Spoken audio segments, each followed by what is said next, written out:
right, so what happens when somebody dies without a will? This class is called Wills, Trust, and Estates. And so we hope that when people come to us and use our services as lawyers, we hope that they're thinking about the inevitability of the fact that we all die, and they plan for that inevitability, and they come to us to help them plan for that inevitability.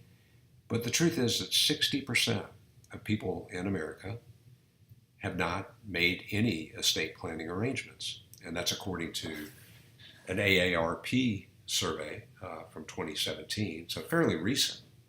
All right, so we have to talk about intestate succession, dying without a will, because so many people in the country and in the state that you practice in will die without a will. But it's also a great starting point when you're planning for someone. Because let's say a client comes to you and they've never done an estate plan. They want to know why they should do an estate plan. The starting point should be to show them where they are right now. This is what will happen today. If you were to die today, this is where your property would go. You have to think about who would take care of your children and how would that take place. So with any planning, I think you draw a map for the client in a way and say, you are here. I mean, this is where you are right now if we don't do anything. Now, the truth is, if you show the client that if they died today, where their property would go, what would happen to their people, after their death, and that's exactly where they want to be, then your services aren't needed. But that's probably not the case. And so usually they're going to have goals that are different from, what would happen if they didn't plan. And that's where you can add value. You can show them how you can achieve those goals. But to get there, we have to start with then thinking, generally, what happens when somebody dies without a will? And that's what this section's about.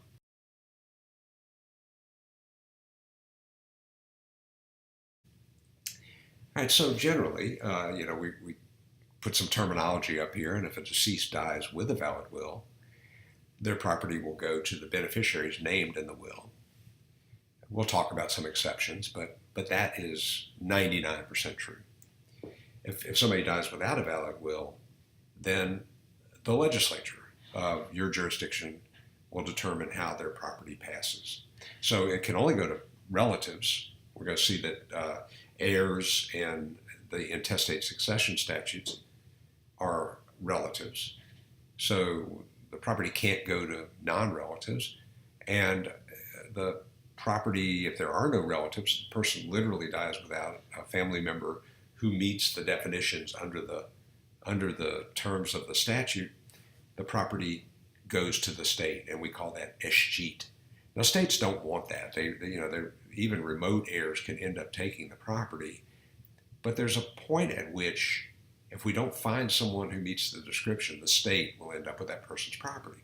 So one starting point with your client is to say, you can make sure that doesn't happen if you have a will, because you can always give property to charity or some other person, a friend or somebody who would not normally take under intestate succession.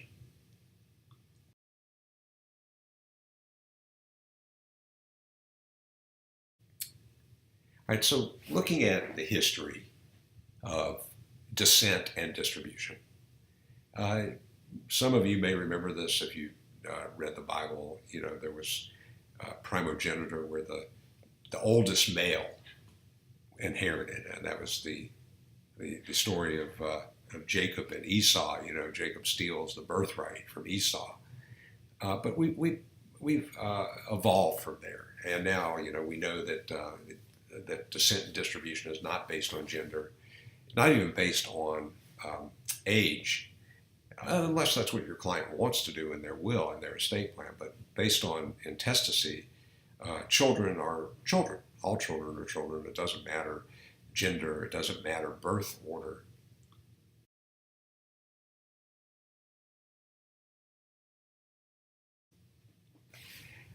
The other thing we should think about as we go through our initial discussion on intestate succession is there are certain people that we would expect to take a portion of the estate, and the spouse is certainly one of those. Now, if you think about it, a spouse is not a relative.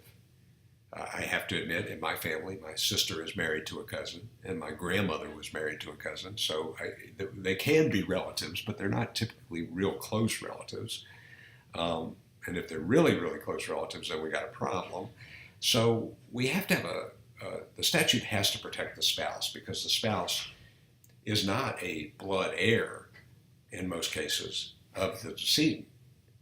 And it would make sense if we were creating wills and estates law from scratch, if we were creating inheritance law from scratch on a desert island somewhere, and we had to guess what people would do with their property if they haven't done a will, if they haven't told us what they want to do with their property.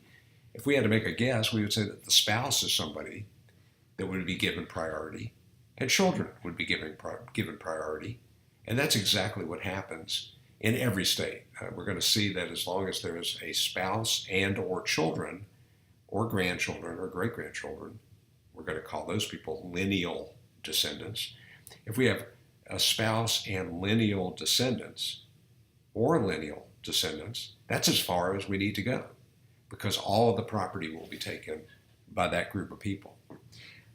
Interestingly enough, though, how spouses are treated varies from state to state, and we'll talk about that. Now, you might have heard of widows' rights and widowers' rights in common law, dower and courtesy. Those have been abolished, but that was the starting point, was the idea that the surviving spouse had to have some protection. And in common law, those protections were done by dower rights, which gave a life estate in the property and some other protections. We don't do that anymore. You notice at the bottom of this slide is the 120-hour rule, and we'll talk about that. But one of the things that we need to think about as we go through discussing any part of an estate is, who is a survivor? What does it mean to be a survivor? And you notice I've got surviving spouse in parentheses. Well, under the Uniform Probate Code, which has been adopted by some states, like South Carolina in this situation, you don't survive unless you survive for at least 120 hours. And that makes sense. I mean, I actually think that's a good rule, because otherwise, in common law, survivorship is you'll last for even a millisecond longer than the other person. And so you could have a situation where husband dies, one split second later, wife dies. Wife, in common law, and in Mississippi, which is a common law state, wife would inherit under the survivorship rule there. But if you think about it, if husband died and then wife died immediately, the property has to be probated in husband's estate, and then it goes to wife, and it has to again be probated in her estate, and she's not going to have any meaningful enjoyment of that property. So when we think about estate planning, I try to build into my estate plans that someone is not treated as having survived unless they can have meaningful enjoyment. And the outside edge that you can use there is about 9 months, some cases a year. So in a will, you could actually put that someone is not a survivor unless they survive for 6 months, 9 months, whatever you and your client come up to. And that will be at least some more meaningful survivorship. I like 9 months because 9 months coming into the world, 9 months leaving it. So think about survivorship. We can define survivorship in our documents. If we don't do that, you're either going to have literal survivorship, where we have to decide if someone actually lived even a part of a second longer than another person, or the 120-hour rule under the UPC, which requires allows survivorship only if the person actually lives at least a full 5 24-hour period, 5 days, 5 full days, longer than the decedent.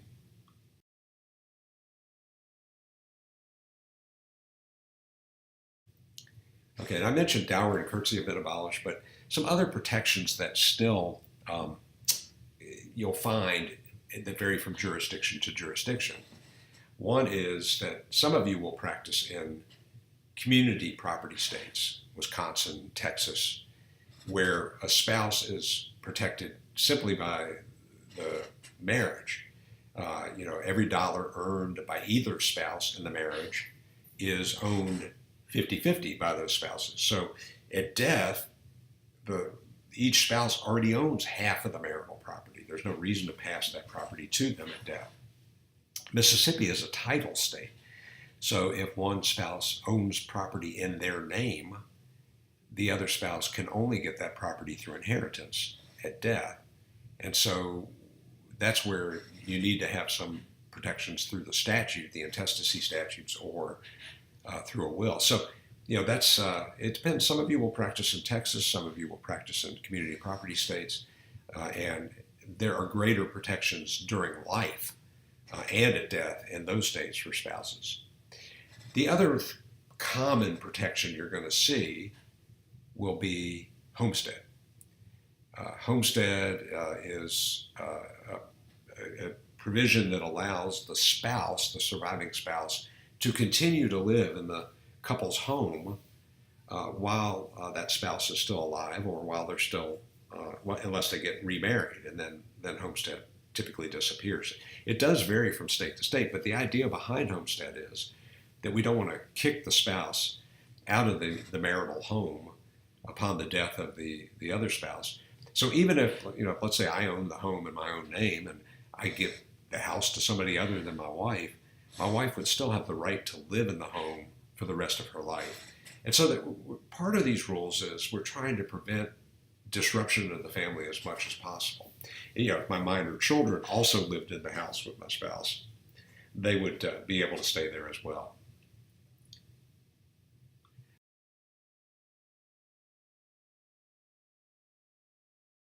Again, this next slide just really talks about the different types of ways that property is treated. Mississippi is a separate property state, as I mentioned. Community property states like Texas really do protect the spouse from disinheritance because they already own half of the marital property.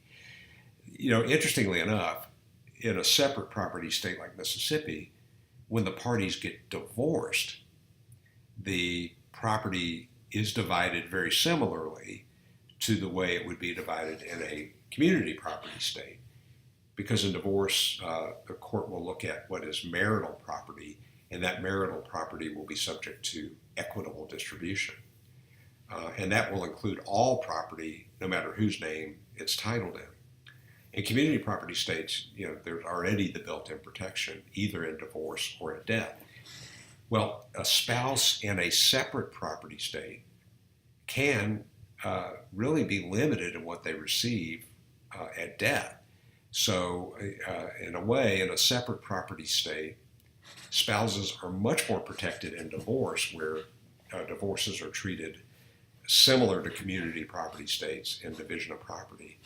But in death, the spouse is not similarly protected. So, for example, if a spouse owned a bank account and didn't give it to their surviving spouse in a community property state, that wouldn't matter because the spouse would already own half of that bank account. But in a separate property state, that spouse may have rights to elect against the will, but those rights are limited. And those rights only affect assets that are actually in the probate estate. So we're going to define what probate estate is as we go through the class this semester. In other words, to me, if you are a spouse who makes it to the finish line, you're married all the way till when your spouse dies, you're less protected in Mississippi than you are if you get a divorce. And I don't think that makes sense.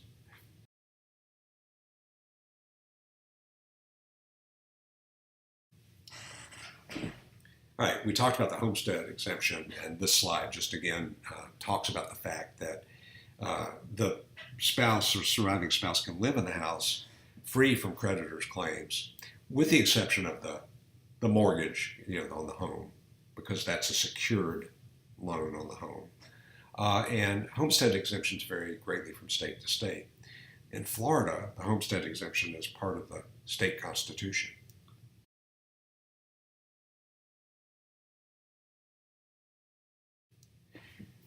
Another protection that we're going to see as we go through the course is the personal property exemption. And if you think about where some of these rules come from, it really is simply a matter of when a person dies. Let's say I die and I own the TV and I own the Lazy Boy Lounger. The authorities are not going to come in and cordon off, put tape around the Lazy Boy Lounger and the TV to keep my wife and family from using the chair and watching TV.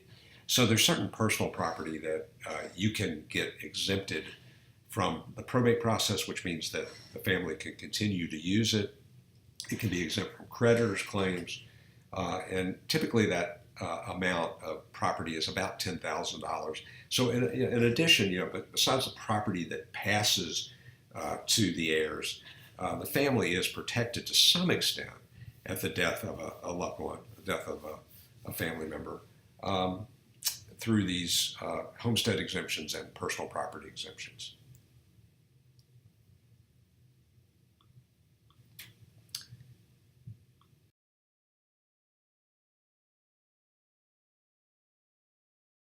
Okay, so now let's talk about intestate distribution. What happens when somebody dies without a will? Well, whether they die without a will or with a will, the first thing we got to do is pay their debts, their taxes, their funeral expenses, their administration expenses, and then it's only what's left after that that goes to the heirs. So, one thing that could happen is if the debts of the estate, the person's estate, exceed their assets, then the heirs are not going to get anything. And by the way, one of the expenses that have to be paid, and it's a priority, will be your fees as the lawyer who deals with the estate. And if you think about it, that makes sense, because if you had to wait in line behind all of the other creditors who had lent money to the decedent before you perform your services, you would be last in line, and you would be less likely to take on handling the estate, especially if it had few assets. The same is true of the doctor who gave the medical services, during the last illness. And so, because we want to make sure that that doctor is a priority creditor and doesn't have to wait at the end of the line. So we have to pay debts, we have to pay funeral expenses, we have to pay taxes, and that's the first step. And then the property will go to the heirs. We also have to think about non-probate assets. You mentioned, you probably studied, in property law, joint tenancies with rights of survivorship. Well, those properties pass directly to the survivor under operation of law. So we don't need to take those properties through a process to change their title. They don't need to go through probate. Insurance proceeds that are paid directly to a beneficiary are third-party beneficiary contracts, and they don't have to be paid to an estate to go through probate process, unless the proceeds are paid to the estate. And so I always think it's a mistake to have insurance proceeds payable to the estate, because now they become part of the probate estate. If you have insurance proceeds paid directly to a beneficiary, that beneficiary has access to that money right away. And, especially if the person who died was the primary provider of the revenue, the income for the family, those insurance proceeds can be extremely important to make sure that the family can continue in their day-to-day lives without much disruption. Bank accounts that have survivorship benefits, payable on death accounts or joint bank accounts as well, both also avoid probate. So, when I say that 60% of Americans don't have wills, that's a true statistic. But a lot of the assets that people have will nonetheless pass as they direct, because they could be non-probate assets like life insurance and survivorship bank accounts, joint bank accounts. The other major category of asset that's like that would be retirement plans, because retirement plans have a survivor benefit that is usually a third-party beneficiary contract payable directly to the survivor. So those all avoid probate and do not need to be passed by a will or a trust.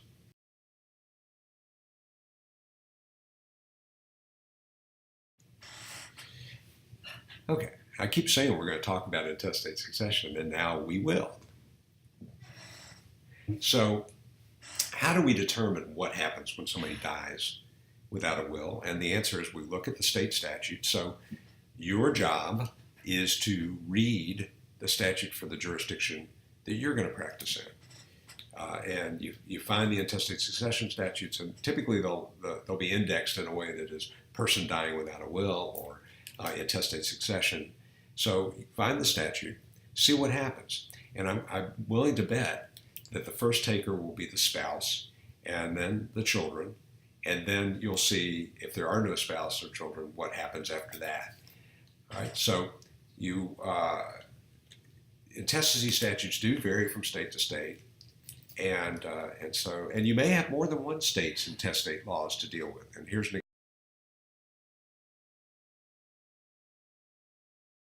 example. So let's say Sally lives in Nebraska, where she owns a home, has a driver's license, and pays income tax. All right, so she's going to be a Nebraska resident. We're going to say her domicile is Nebraska, because all of those indicia of where you live would be your driver's license, your bank account, your home. But she also owns a home, a cottage in Wisconsin, and a condo in Florida. So if you think about it, the cottage and the condo are both going to have title. They're both going to have deeds, probably, since she owns those properties. And if you want to transfer the title, you're going to have to do that in Wisconsin and Florida, as the case may be. So the state of Nebraska really has no jurisdiction over that real estate in Wisconsin or Florida. So if Sally dies intestate, Nebraska statutes determine how and by whom her house and personal property are inherited, so her bank accounts and things like that. But Wisconsin statutes decide who receives the house, and Florida's law will decide who receives the condo. And they could be different. So again, one thing you need to think about when you're working with a client is where their property is located. And it's going to be potentially costly for Sally's estate to have to be probated in Nebraska and Wisconsin and Florida. So maybe we can think of ways to avoid that problem. And I'll throw this out here now because we'll talk about it throughout the class. Maybe a trust is the way to do that, because you can put all of those assets in a trust, and the trust doesn't die, and the title to the property is in the trust, so you don't have to have probates in different states. So we'll talk about how to do that. But right now we're talking about she died intestate, and her estate is faced with the problem that they're going to have 3 different probates here, and 3 different sets of rules applying to the properties involved.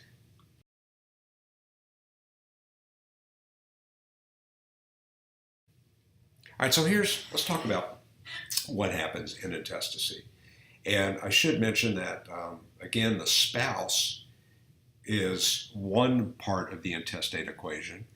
And in Mississippi, those of you that are looking at the Mississippi statute will see that the spouse takes a child share in Mississippi.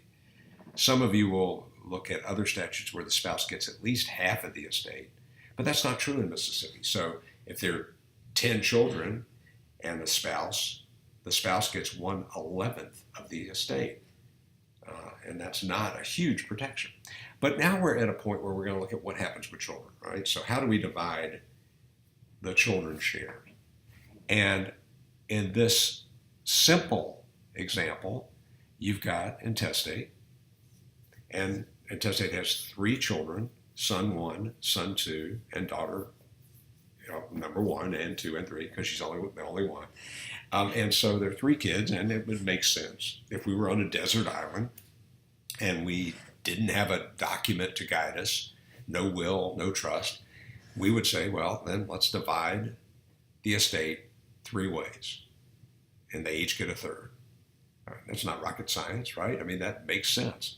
But here's the thing. Each one of these people on this chart will have a name, and they will have different needs. We don't know how old these children are. What if daughter is 2 years old? I mean, then we're going to need to put up special protections for her because she's not going to be able to manage that money or property for herself. The other thing is when we talk about a third of what? If the estate is made up of completely cash, then that's easy to divide. Somebody out there is probably thinking, well, no, not if it's $1, because somebody's going to get 34 cents and the other two people are going to get 33 cents, and that's true. But at least it's somewhat easy to divide. But what about a dining room table that everybody loved to sit at? How do you divide that 3 ways? So property is complicated. People are complicated. And that's why intestacy, which is an estate plan that you buy, off the rack, we talk about, just going in and buying a one-size-fits-all estate plan, is probably not going to be the right choice for your client.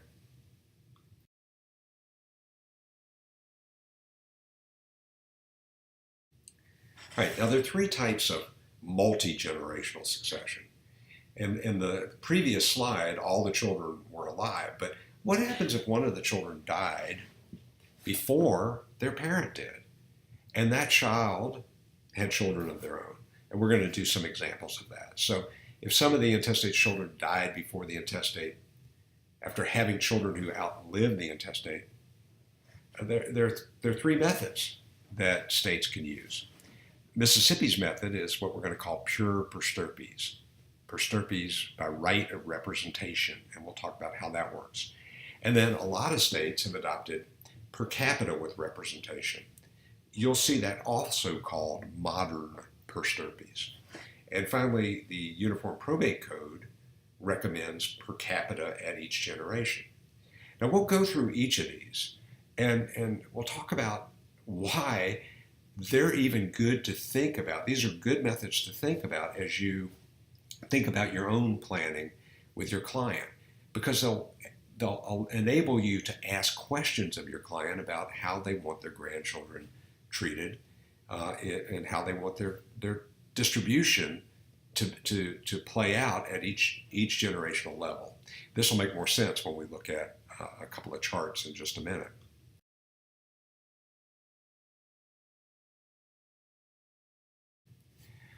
All right, so when you've got, the first thing you want to do is identify the children, the intestate children, and that could include illegitimate children who can prove paternity. So child is child, someone is a child. It will also include adopted children. Adopted children will be treated as though they are the lineal descendants, the direct descendants of the decedent.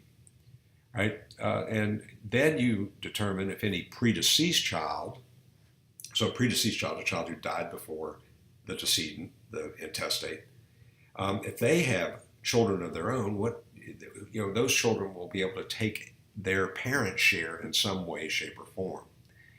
And then you look at how your state handles multi-generational succession. And what we're going to see is, we're going to call these names, we're going to call them per stirpes and per capita with representation and per capita at each generation. And that's kind of, the Harry Potter way, everything has to have a terminology. But there's a lot of common sense to approaching how we distribute property at different generations. And again, that's why you'll see when we get a couple of slides down, why I use charts, because it makes it so much easier.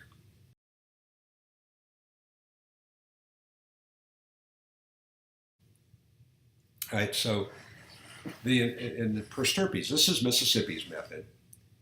We count at the first generation, all right? And that's the first generation, that's the children, whether they're alive or not. And every other generation takes by representation of that first generation. Well, that's all well and good, but let's look at a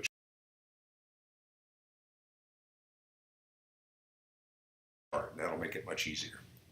All right, so here we've got a situation where we've got deceased children, but that one deceased child left children of his own.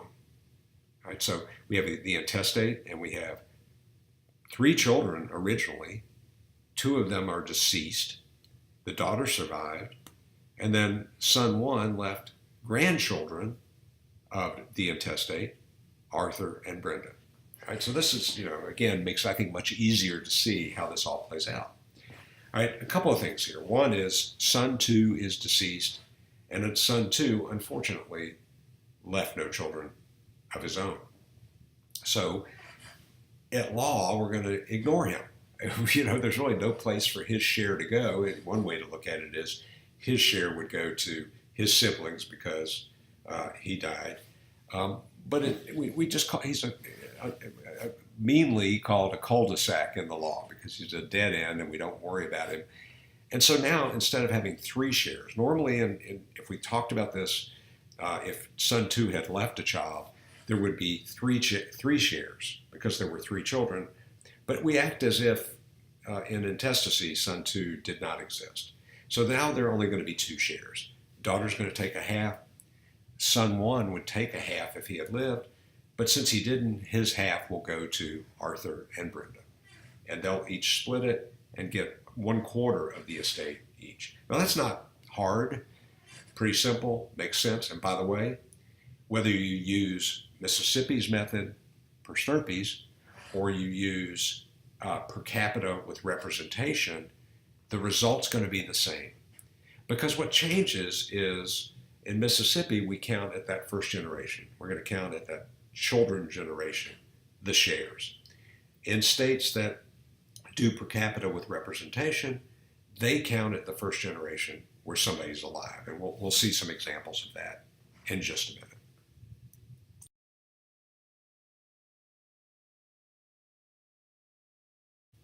All right, so here's what happens then. Mississippi's per stirpes, notice that we count at the first generation. Again, son 2 dead, unfortunately left no children, we ignore him. So we have 2 shares. We count the 2 shares. Even though son 1 is dead and daughter is dead, that's where we count the shares. Well, why is that important? Well, look at what happens at the grandchild generation. At the grandchild generation, Arthur and Brenda are grandchildren. They each just get 1/4. Charles, on the other hand, grandchild, gets a half. He takes by representation of his deceased mother, and she would have gotten a half. So you notice that in per stirpes, having a bigger family works to a disadvantage in some respects to that generation, because there were 2 children that son 1 had, and they have to split his share, whereas daughter's share goes to her only child completely. Is that wrong? No. That's one way to do this. Another way would be to say, but Arthur, Brenda, and Charles are all grandchildren of the intestate. Why shouldn't they each take 1/3? Why shouldn't we treat them equally? Well, that's the approach that states that do per capita with representation would do. They would count at that first generation where somebody's alive. So in Mississippi, what you have on the screen is what would happen. Arthur and Brenda would each take 1/4. Charles would take a half. Again, this is after we consider the spouse's share, so this is what's left after the spouse takes. But, and even though Arthur, Brenda, and Charles are all in the same generation, they're going to be treated differently. Is that wrong? You could ask your client that question, should ask the client that question. What do you want to happen if your children die before you and they leave children? And your client could say, well, if son 1 shouldn't have had so many children, he should have just had 1, and that's their problem, and they're each going to get 1/4. Or your client could say, you know what, if all my children die before me, then I would want my grandchildren to be treated equally. So there's no right answer. The legislature in Mississippi says the right way to do this is count at that first generation.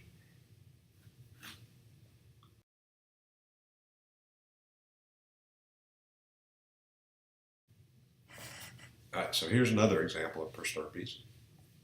And again, now we've got somebody alive at that first generation. So what we see on the screen would be exactly what happens whether intestate is in a prosterpe state or whether intestate died in a per capita with representation state, because we counted the first generation in a prosterpe state, so there would be 1, 2, 3, 4 shares: Arthur, Brenda, Charles, and Doris, 4 shares. And Charles would take a quarter, and Doris would take a quarter because they're alive.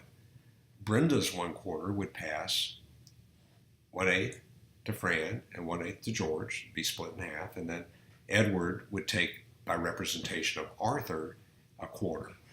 Now, in states that started the first generation where somebody's alive, since Charles and Doris are alive, we would count at that generation in those states as well.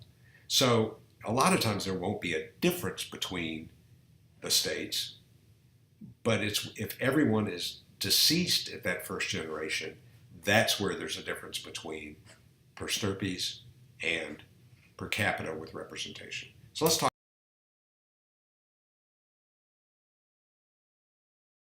about per capita with representation.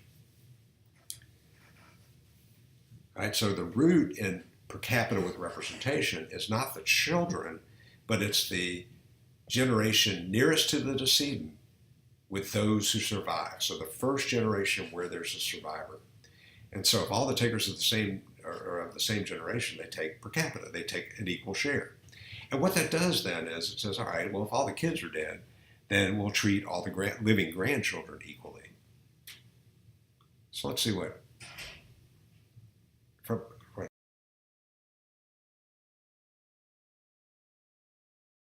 happens then. All right, so here we've got intestate. So we're right back to where we started with Arthur and daughter. We got rid of son too, just because he was really just a distraction in some ways. He did not count.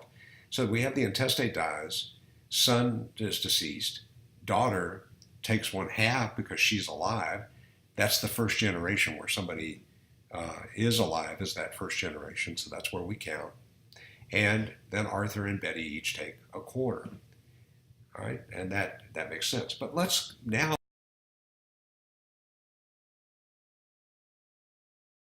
look at the situation where son and daughter are deceased. And this is where per capita with representation differs from the pure prosterpes that we have in Mississippi.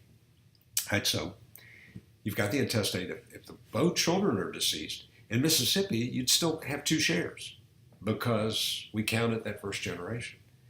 But in states like South Carolina and other states that are per capita with representation, you count at that first generation, the closest generation to the intestate that has a living taker. And so in this case, we have the grandchildren, Arthur, Betty, and Charles, and they each take a third. All right, so that seems fair, right? That the grandchildren are treated equally.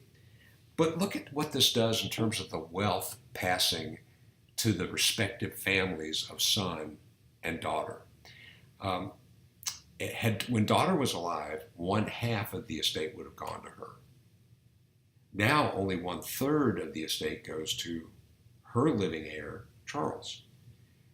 If son was alive, only 1/2 of the estate would have gone to his kids. Now they're going to take 2/3 of the estate between them. So, there's a way to look at this and say, well, that's not fair, because now the wealth has shifted from daughter's family to son's family in a pretty substantial way.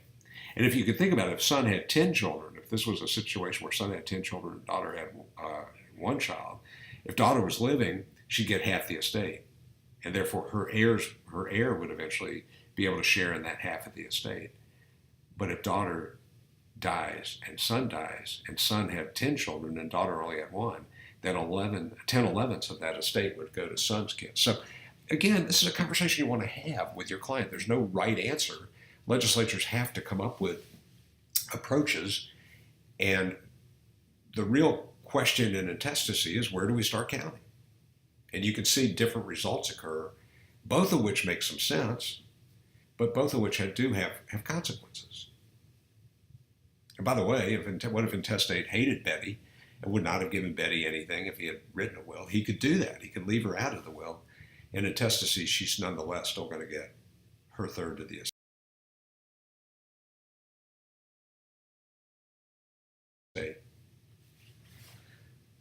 All right, so again, just putting it in words, and if you have per capita with representation, and you got children and grandchildren from multiple predeceased children, what we're going to do is we're going to count at that first generation where somebody is alive, and that'll be per capita at that generation. We're going to count heads at that generation, and then we're going to do representation from that point forward. So let's look at a little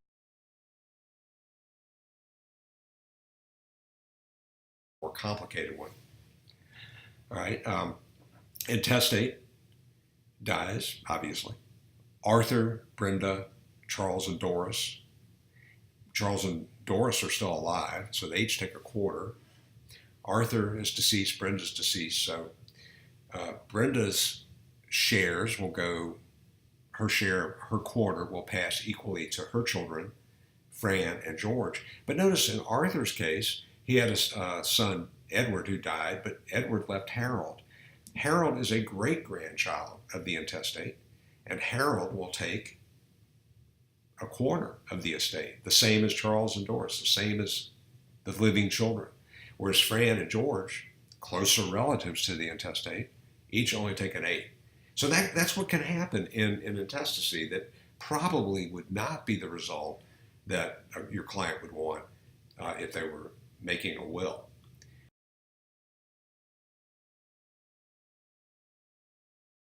Now, the final type of intestate succession, multi-generational intestate succession, is per capita at each generation. And the way to think about this is, it's the newest approach, and it's in the Uniform Probate Code, and Wyoming and a few other states have adopted it. But it basically says we'll take at each generation, everybody in that generation takes equally. So I've got an example on the next slide.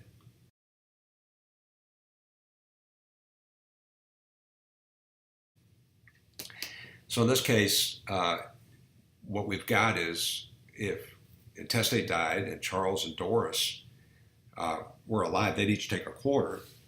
But notice that we've got 3 grandchildren.